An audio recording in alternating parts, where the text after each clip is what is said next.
Selamat datang teman-teman di channel Rumah Kesadaran. Di video kali ini kita akan membahas mengenai apakah AI itu bisa membawa manusia ke utopia atau distopia. Sebelum kita bicara lebih lanjut, kita awali dulu dengan apa itu AI. AI adalah artificial intelligence atau kecerdasan buatan yang membuat mesin bisa berpikir, bertindak seperti manusia. Bisa mengenali suara, memahami bahasa, dan mengambil keputusan. Sekarang kita sudah tahu apa itu AI dan bagaimana AI bisa membawa manusia ke utopia atau distopia. Utopia berasal dari bahasa Yunani, au yang berarti tidak dan topos yang berarti tempat. Jika digabungkan menjadi tempat yang tidak ada.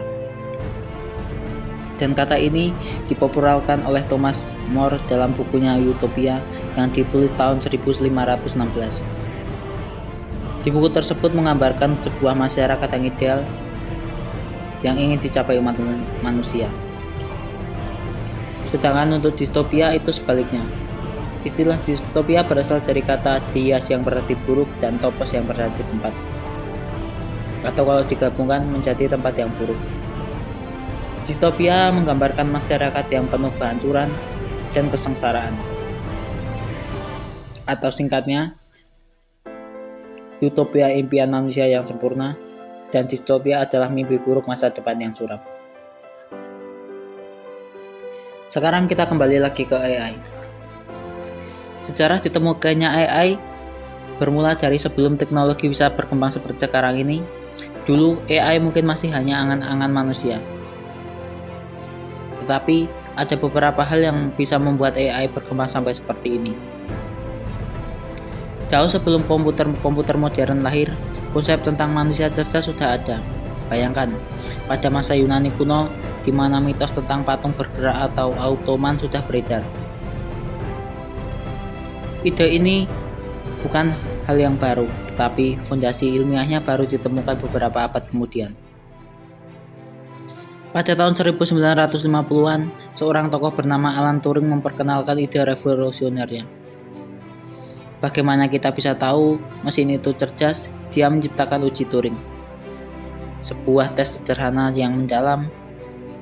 Kalau kamu tidak bisa membedakan apakah kamu sedang ngobrol dengan manusia atau dengan mesin, berarti mesin itu bisa dikatakan sebagai mesin yang cerdas.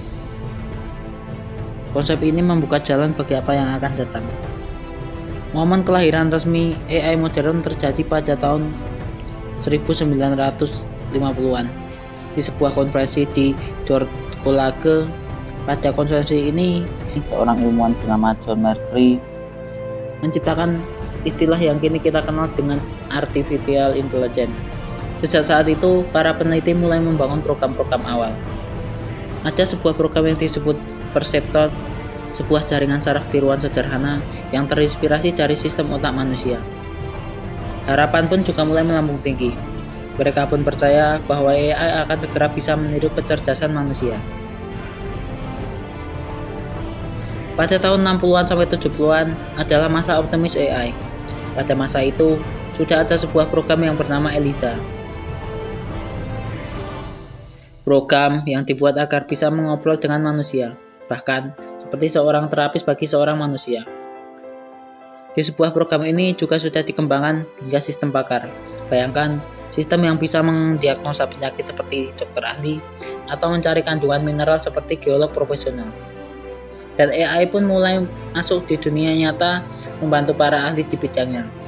Tetapi pada tahun 1970-an sampai 1980-an awal, realita pahit pun muncul.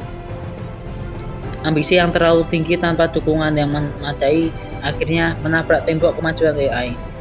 Menurunnya daya minat masyarakat terhadap AI, dan dana untuk penelitian AI pun juga menurun. Sehingga periode ini juga dikenal dengan musim dingin AI pertama. Terlalu banyaknya janji, tetapi teknologi di masa itu belum bisa untuk mewujudkannya. Para ilmuwan pun menyadari bahwa AI masih membutuhkan lebih banyak data, lebih banyak kekuatan komputasi, dan juga algoritma yang lebih canggih. Tetapi AI bangkit kembali di tahun 80-an, didorong oleh kemajuan dan jaringan saraf tiruan dan sistem pakar yang lebih matang. Puncaknya, Pada tahun 1997, dunia terkesima ketika Deep Blue milik IBM, sebuah komputer catur, berhasil mengalahkan juara dunia catur pada saat itu. Ini adalah momen bersejarah yang mewujudkan betapa jauhnya AI berkembang. Dan di awal tahun 2000-an, AI juga sudah masuk ke rumah-rumah, seperti robot penyebab debu romba.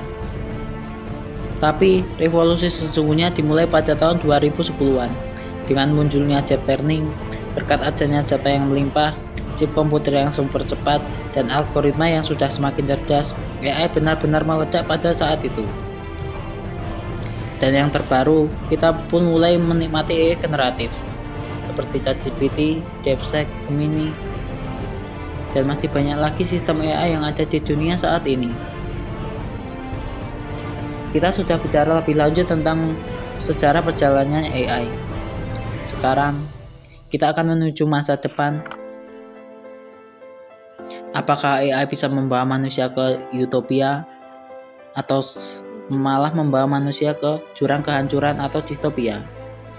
Bayangkan dunia di mana pekerjaan berat bisa digantikan robot, maka pekerjaan-pekerjaan berat pun tidak lagi membutuhkan tenaga manusia, dan resiko kecelakaan kerja pun juga bisa diminimalisir dengan adanya AI. Pekerjaan berat bisa digantikan oleh robot, sehingga manusia tidak perlu lagi mengerjakan pekerjaan yang mengancam nyawa mereka. Tidak ada lagi kemiskinan, teknologi juga bikin hidup manusia lebih nyaman. Penyakit yang tidak bisa disembuhkan pun bisa disembuhkan. Obat HIV dan kanker pun juga bisa ditemukan. Atau bahkan jika kiranya manusia bisa hidup seperti yang ada di film-film, di mana kebutaan, patah tulang, dan bahkan mungkin kematian juga bisa dicegah. Terdengar seperti dongeng, tetapi bukan tidak mungkin manusia bisa menuju ke sana. Itu dampak baik AI jika digunakan dengan bijaksana. Mungkin climate change pun juga bisa ditangani dengan teknologi AI. Tetapi, jika AI tidak digunakan secara bijak, juga bisa membawa manusia menuju kehancuran. Contohnya, semua pekerjaan digantikan mesin, seperti programmer, editor, karyawan pabrik, akuntan, dan masih banyak lagi. Berapa juta orang yang akan kehilangan pekerjaan karena AI ini. Dan banyak dari mereka tidak bisa beradaptasi dengan era sekarang ini. Era sekarang sudah mulai banyak pekerjaan yang sudah digantikan dengan AI. Juga sudah banyak pemecatan karena efisiensi anggaran. Dengan menggunakan AI, perusahaan tidak perlu lagi menjamin jaminan kesehatan kepada mesin.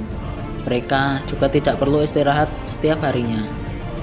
Bisa bekerja 24 jam secara maksimal.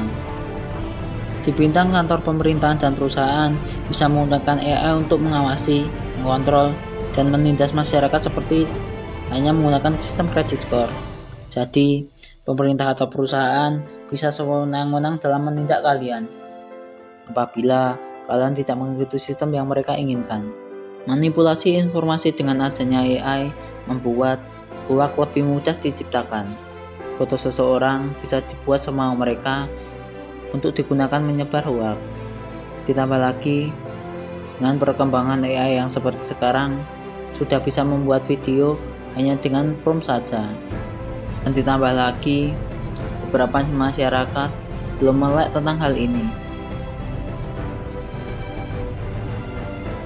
Mereka tidak bisa membedakan mana video yang dibuat dari AI dan mana video yang real. Jadi, mesin yang seharusnya memudahkan manusia justru bisa menghancurkannya.